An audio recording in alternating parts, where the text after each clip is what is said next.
Posting anggaran yang ada di APBD sekitar 9,6 triliun kalau tidak salah. Nggak bisa dibuletin 10 triliun. Di pendidikan khususnya di menengah atas. SMK, SMA, SLB yang menengah atas baik negeri ataupun swasta yang itu menjadi domainnya pemerintah provinsi.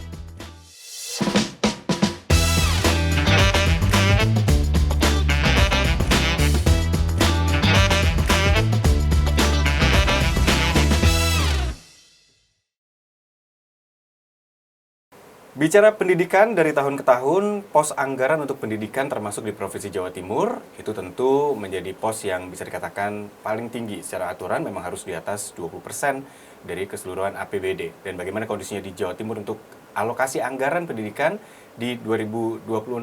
Terlepas dari itu juga ada banyak hal yang memang harus terus diperhatikan dari sistem pendidikan di Jawa Timur.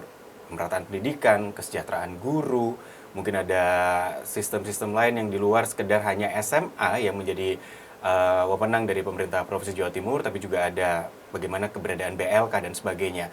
Kita bahas tantangan pendidikan Jawa Timur, apalagi di tahun 2026 di JP Pots kali ini. Saya bersama dengan Pak Puguh Wiji Pamungkas yang berada di Komisi E DPRD Provinsi Jawa Timur. Pak Puguh, Assalamualaikum. Assalamualaikum Mas Sista. Ini kalau Pak Puguh, Komisi E, Dapilnya Malang Raya, kemarin juga bicara tentang pendidikan, sekarang saya ketemu lagi terkait dengan pendidikan.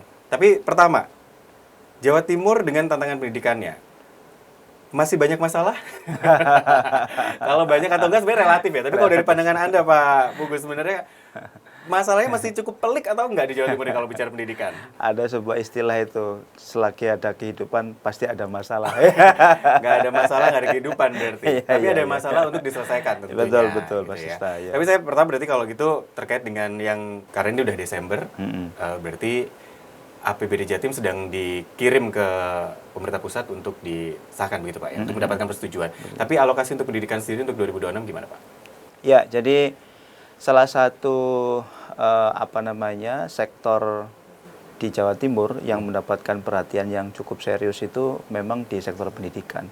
Ini terbukti dari intervensi dari APBD yang kemarin kita sahkan lewat mekanisme rapat paripurna di DPRD Provinsi Jawa Timur. Kita mengesahkan dan termasuk di dalamnya itu mengalokasikan belanja pendidikan ini menjadi ranking 1 dari posting anggaran yang ada di APBD sekitar 9,6 triliun kalau tidak salah. Nggak bisa dibuletin 10 triliun. 9,6 triliun dan ini menjadi pos alokasi terbesar untuk pendidikan maksudnya dibandingkan dengan alokasi yang lain. Betul. Persentase terbesar di pendidikan. Terbesar di pendidikan. Jadi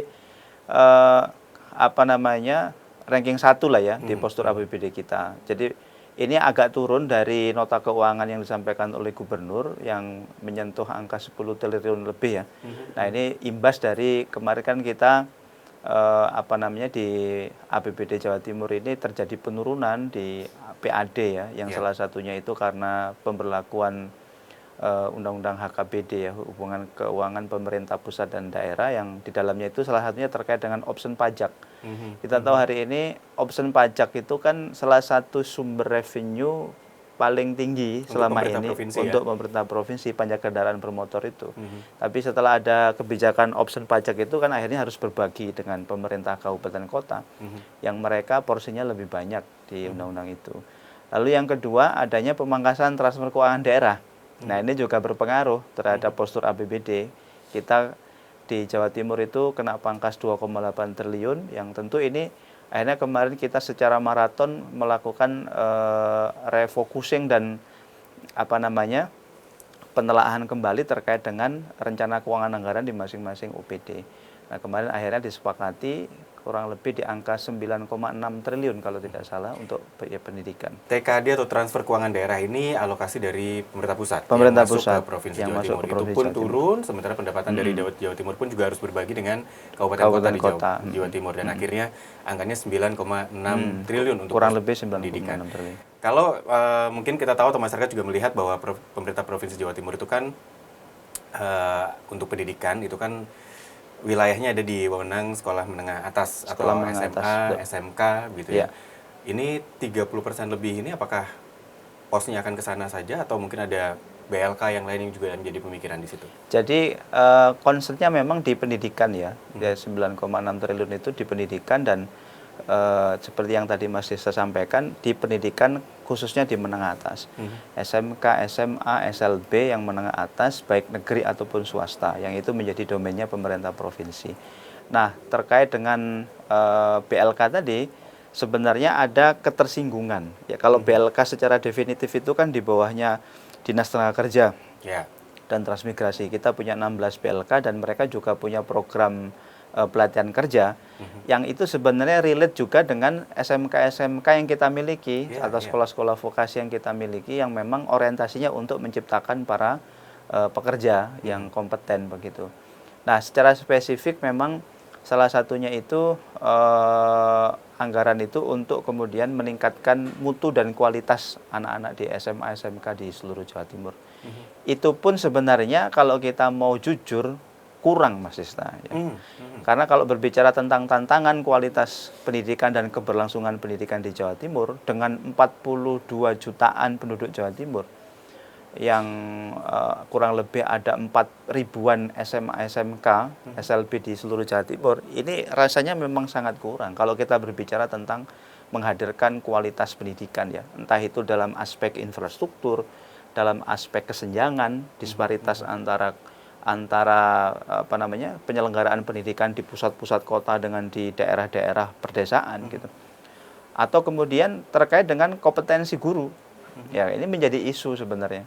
Jadi makanya kita ini sudah 80 tahun merdeka Indonesia ini, termasuk juga kalau kita berkaca di Jawa Timur, kita masih sangat banyak menjumpai anak-anak kita yang dalam tanda kutip kedaya saingannya dengan bahkan di level nasional, jangankan global ya, di level nasional itu masih sangat kurang begitu. Yang salah satu penentunya ya tadi itu ada infrastruktur pendidikan, ada kemudian sarana prasarana, ada kemudian kompetensi guru. Yang kalau kita berbicara kompetensi guru kan kita berarti kita berbicara tentang bagaimanakah seorang guru ini bisa mengaktualisasi profesinya sehingga bisa memberikan pengajaran terbaik gitu. Maksudnya berarti kesejahteraannya juga harus diperhatikan betul. Salah satunya kesejahteraan. Nah, bagaimana mereka mau concern untuk mengajar kalau gajinya nggak UMK misalkan, gajinya sangat di bawah rata-rata. Dan banyak ya itu. Dan sangat banyak sekali. Kita menjumpai ya, misalkan di sekolah-sekolah swasta atau sekolah negeri sekalipun yang mereka ini memperkerjakan guru honorer ya, karena memang tidak cukup gurunya untuk mengajar sehingga mereka harus ngambil guru honorer. Ini kan kemampuan fiskal sekolah ini kan nggak merata, nggak sama gitu. Sehingga mereka juga menggaji gurunya ini nggak sama. Ada yang masih ada di bawah 500 ribu, ada yang 500 ribuan sebulan, ada yang sejuta. Bicara sesuai dengan UMK itu susah gitu rasanya. Sangat susah. Kalau kita berbicara UMK ya, misalkan di Kabupaten Malang itu kan 3,6 jutaan. Nah, kalau guru-guru itu minimal aja digaji sesuai UMK, saya pikir mereka akan benar-benar concern memberikan kualitas penyelenggaraan pendidikan tapi yang sertifikasi dan sebagainya dari program-program pemerintah ini gitu. Ya, tapi itu kan tidak serta-merta begitu. Jadi Ya, jadi tidak serta-merta. Makanya menurut saya kalau kita berbicara tentang tantangan pendidikan di Jawa Timur, memang salah satunya tidak bisa terlepas dari tadi itu ya, hadirnya pemerintah di dalam memberikan jaminan terhadap keberlangsungan pendidikan itu sendiri. Salah satunya terkait dengan sarana prasarana, infrastruktur, kemudian termasuk kesejahteraan guru tadi itu. Jadi kalau di highlight di awal gitu ya, meskipun sudah menjadi pos ranking 1 di APBD, posturnya lebih dari 30%, tapi yang digarisbawahi tetap oleh Pak Pugu adalah kurang gitu ya. Ternyata masih kurang. Sebenarnya kalau bicara kurang nih, secara manusiawi kan sebenarnya kurang nih nggak ada habisnya juga Pak gitu. Betul. Contoh begini Mas Sista, kapan hari saya berkesempatan melakukan kunjungan ke SMK 8 di Kota Malang. Muridnya ada 1.200, ya kan? Muridnya ada 1.200, lalu dia ini membutuhkan berbagai macam perangkat laboratorium untuk praktek siswa-siswinya. Yeah. Salah satunya misalkan kayak komputer jaringan, otomotif, ya, dan sebagainya, perangkat lunak dan sebagainya. Mereka butuh itu gitu. Termasuk butuh penambahan gedung baru. Karena minat dari siswa-siswi yang dari SMP masuk ke situ tuh sangat tinggi sekali. Nah, Sedangkan mereka tidak punya kemampuan fiskal yang diberikan oleh APBD Ya. untuk membangun gedung, untuk mengadakan alat. Sedangkan tuntutan dari dunia industri ini sangat luar biasa. Jadi antara yang disediakan infrastruktur sarana prasarana yang disediakan oleh sekolah yang itu diberikan APBD dengan tuntutan dunia industri ini sudah jalannya nggak imbang gitu. Lebih cepat kemajuan dunia industri kan tuntutannya. Nah, sekolah-sekolah SMK dituntut untuk menyesuaikan itu. Karena mereka juga harus menyesuaikan. Anak-anak ini kan sekolah di SMK, rata-rata kan ingin bekerja. Nah, mereka bekerja ini kan butuh standarisasi kompetensi yang dibutuhkan oleh dunia industri. Maka mau tidak mau, sekolah harus mengadakan itu. Nah, ini yang menjadi tantangan memang. Meskipun memang di dalam Permendikbud itu ada ruang peran serta masyarakat ya lewat komite sekolah. Meskipun yang pada akhirnya belakangan ini menjadi polemik karena Harus hati-hati gitu ya. karena asosiatkan dengan pungutan Iya, begitu. Ini yang betul. jadi rame kemarin.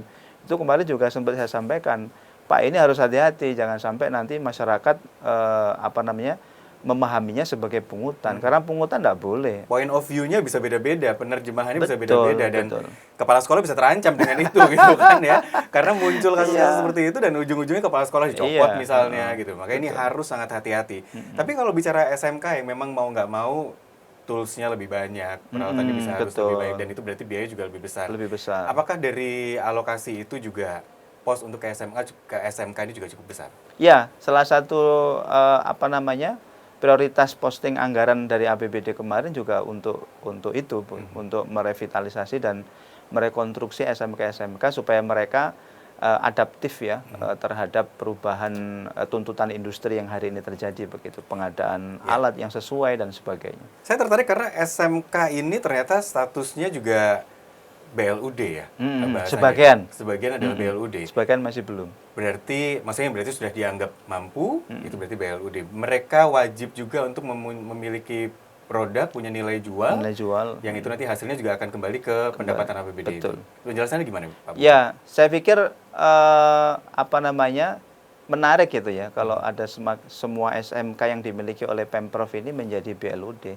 Karena mereka bisa menata kelolai, memanajemeni keuangan dan dapur fiskalnya dengan mandiri begitu. Termasuk mereka akan berpikir secara keras melakukan inovasi-inovasi bagaimana supaya mendapatkan revenue yang banyak begitu dari penyelenggaraan pendidikan di sekolahnya itu. Karena sebenarnya begini, kalau kita berbicara SMK dengan produk yang spesifik ya. Misalkan hari ini kan lagi tren misalkan dunia digital, desain grafis, kemudian komputer jaringan dan sebagainya. Ini kan lagi ngetren tuh. Ketika SMK itu bisa menghadirkan berbagai macam produk kompetensi anak-anak yang hari ini dibutuhkan oleh dunia industri, ini tentu akan menjadi daya tarik bagi dunia industri. Karena begini, dunia industri itu kan mau tidak mau mereka akan mencari manpower, sumber daya manusia yang secara kapasitas, kompetensi, skill ini kan sesuai dengan harapan mereka gitu. Nah, semakin sesuai dengan kriteria maka akan semakin bisa diserap gitu oleh mereka. Nah, ini yang kemudian menurut saya menjadi salah satu pintu masuk ya, inovasi dan kreativitas yang bisa dilakukan oleh SMK sehingga mereka bisa melakukan partnership dengan banyak industri yang di situ juga pasti akan memunculkan ruang ruang pendapatan ya, memunculkan ruang pendapatan bagi sekolah itu.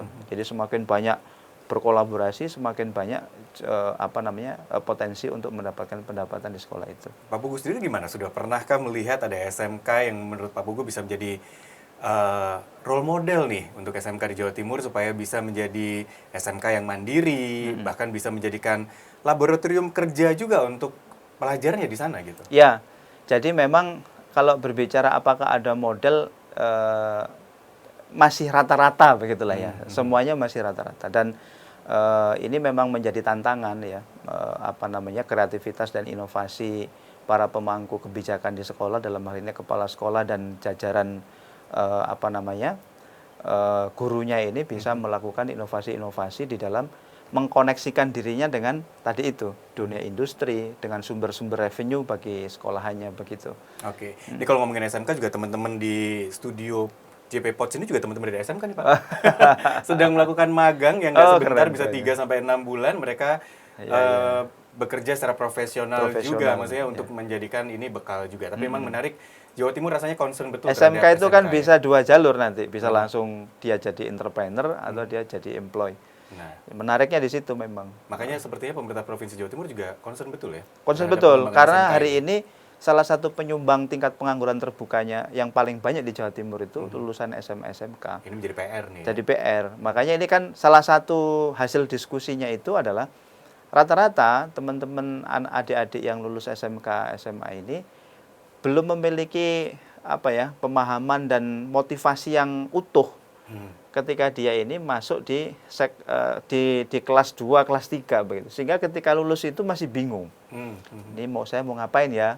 Mau kerja apa wirausaha? Padahal sebenarnya peluangnya justru lebih lebar gitu ya. Harusnya sekolah-sekolah itu sejak kelas 2 itu sudah diberikan satu paket istilahnya itu bukan brainwash ya, tetapi penanaman mindset. Ini penting.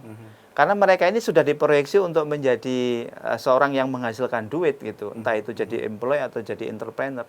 Maka sebenarnya harusnya sejak kelas 1, kelas 2 ini sudah ditanamkan bab mindset. Mindset entah itu mindset jadi pengusaha atau mindset jadi seorang pekerja.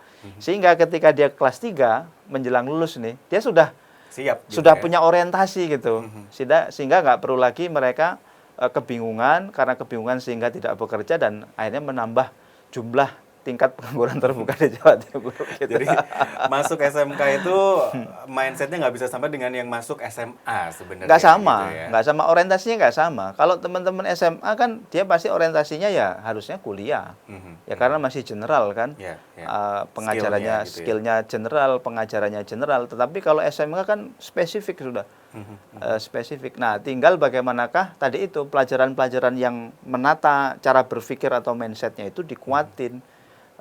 Di studi kurikulumnya itu, menurut saya itu. Makanya kerjasama antara dinas pendidikan dengan dinas tenaga kerja ini harus bagus dalam menekan angka pengangguran di Jawa Timur itu, karena ya tadi itu saling terkait, saling berkelindan. Betul. Itulah kenapa siswa SMK juga sebisa mungkin punya kesempatan magang yang cukup untuk bikin bekal juga gitu ya. Saya ke topik lain, oke lah, SMA, SMK kondisinya seperti itu. Saya ke tantangan yang lain, pemerataan pendidikan nih Pak Bugu gitu. Karena kalau bicara pemerataan pendidikan itu kan ya at least dalam bayangan kita itu fasilitas gedungnya tuh sama misalnya, lalu kesejahteraan gurunya juga bisa sama, lalu juga bahkan mungkin bayarnya juga kalau bisa sama gitu misalnya ya. Tapi di sisi lain kita melihat ada yang menjadi fokus betul program pemerintah pusat seperti sekolah rakyat misalnya, yang benar-benar kayak dimanja gitu. Pemerintah provinsi juga support betul, bahkan Jawa Timur menjadi provinsi dengan jumlah sekolah rakyat yang terbanyak untuk di program awal ini. Di 2026 akan seperti apa nih pemerataan pendidikan, dan saya juga ingin tahu pendapat Pak Pugu terkait dengan program pusat sekolah rakyat yang juga disupport betul oleh pemerintah provinsi.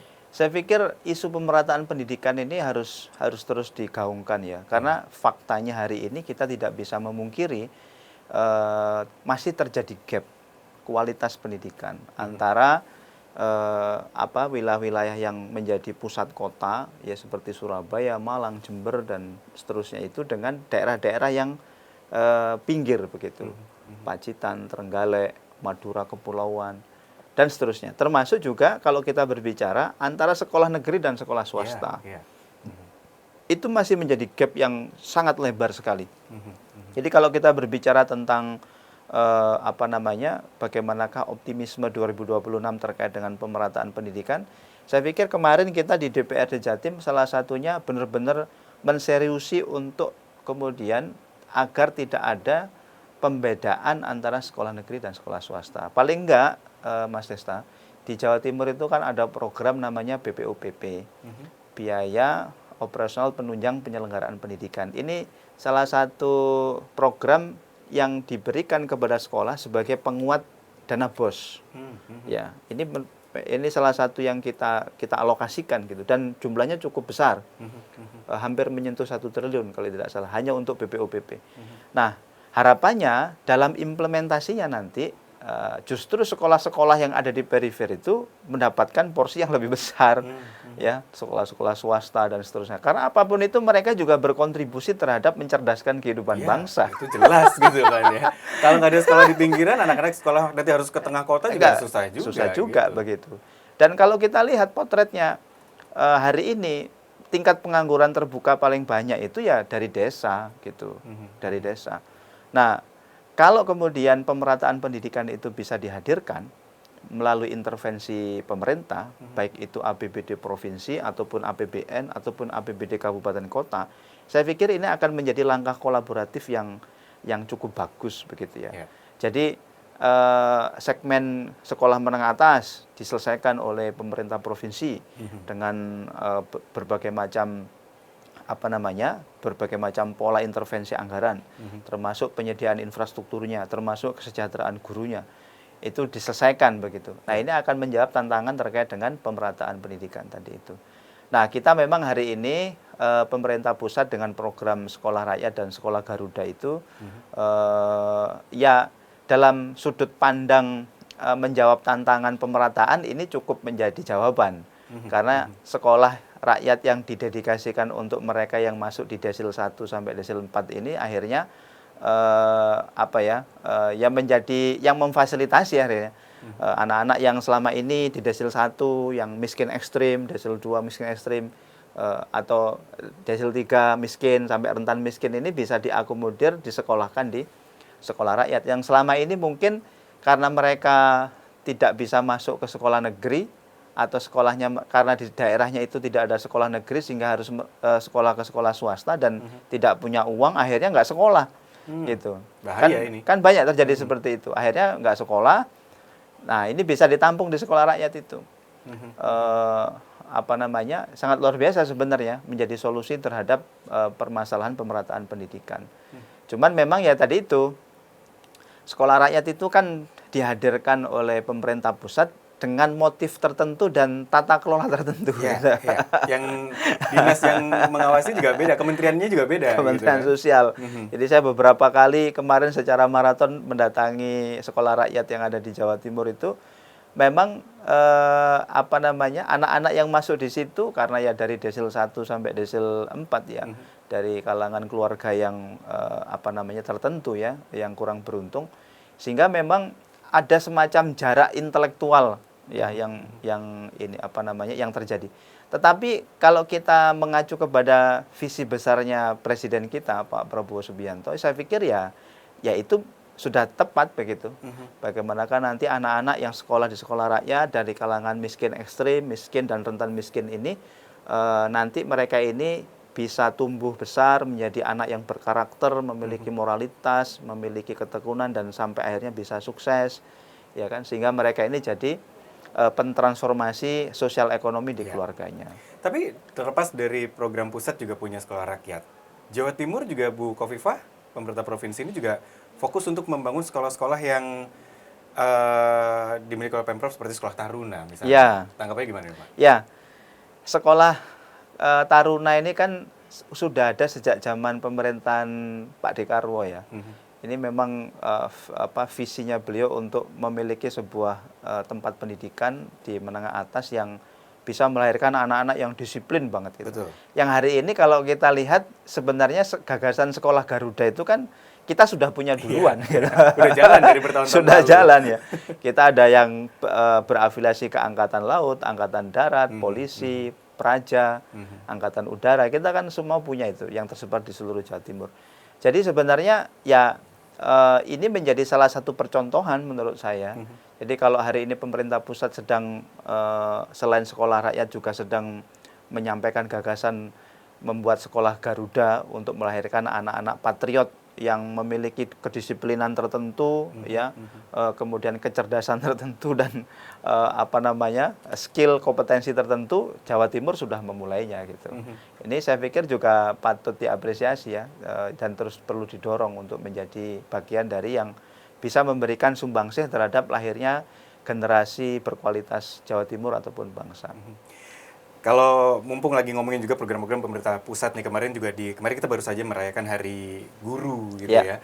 Ada statement juga dari Pak Presiden bahwa Guru-guru bahasa kalau perlu native nih supaya anak-anak juga diajarkan oleh orang-orang yang memang dari aslinya gitu ya.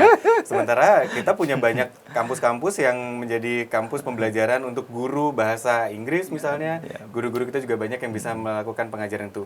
Tanggapannya gimana nih? Apakah kita memang perlu untuk mendatangkan guru dari luar negeri atau gimana? Ya, ini Karena biasanya ini kan akan masuk ke SMA-SMA juga gitu. Kemarin sempat rame.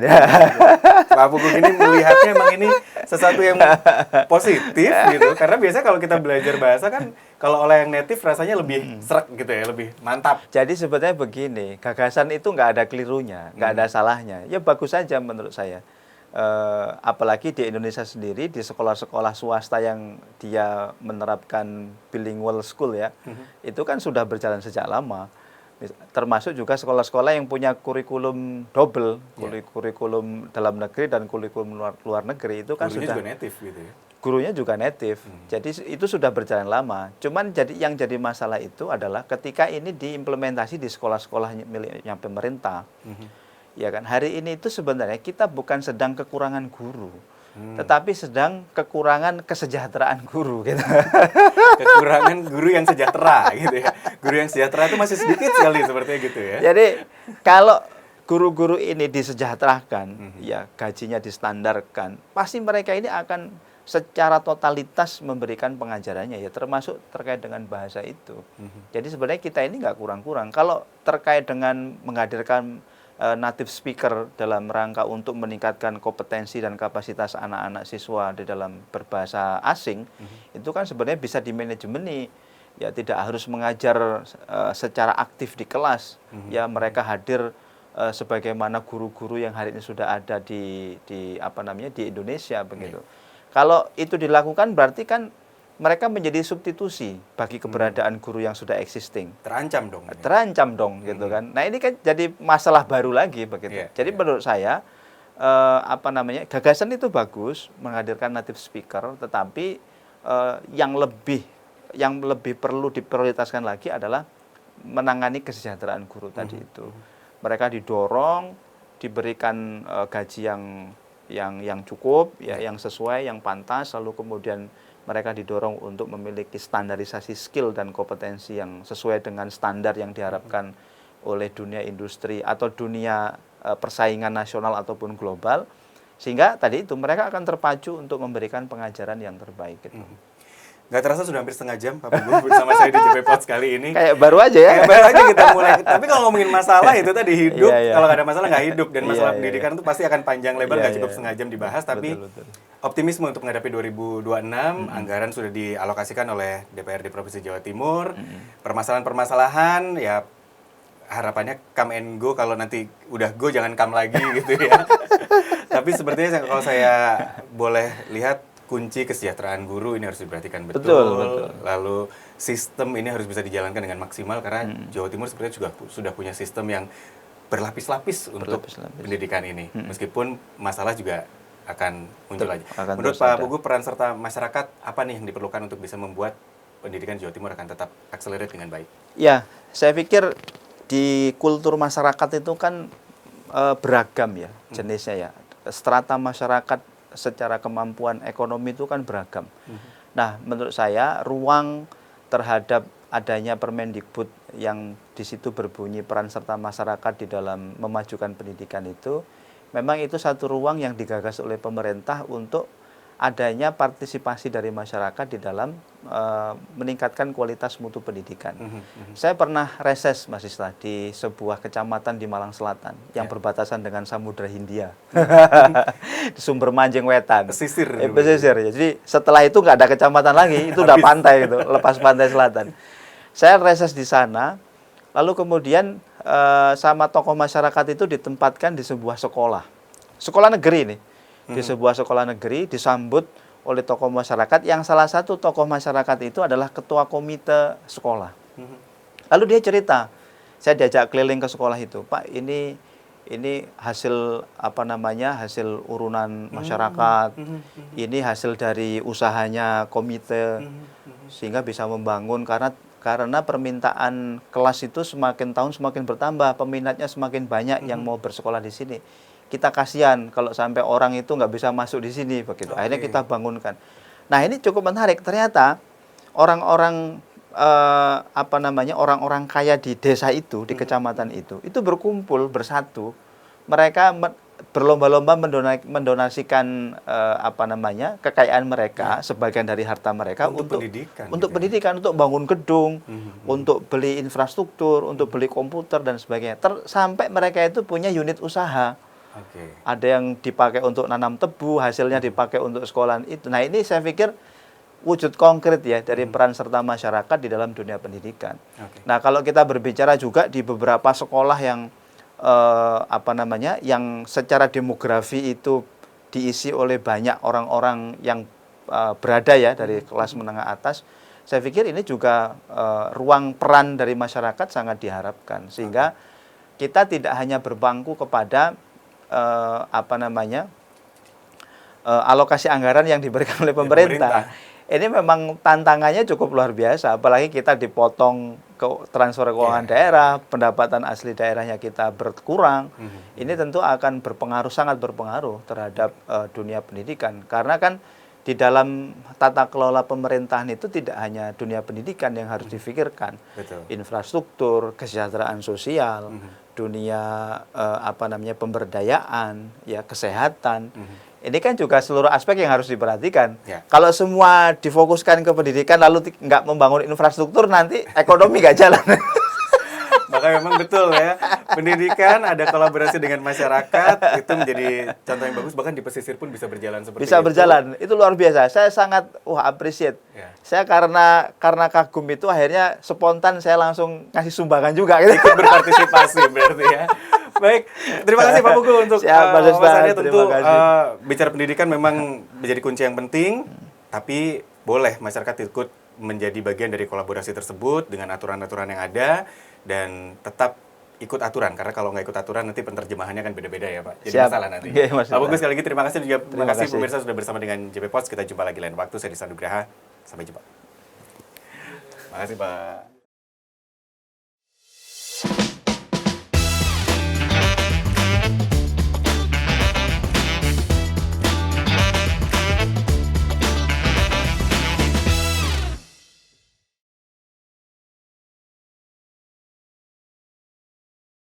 Dipersembahkan oleh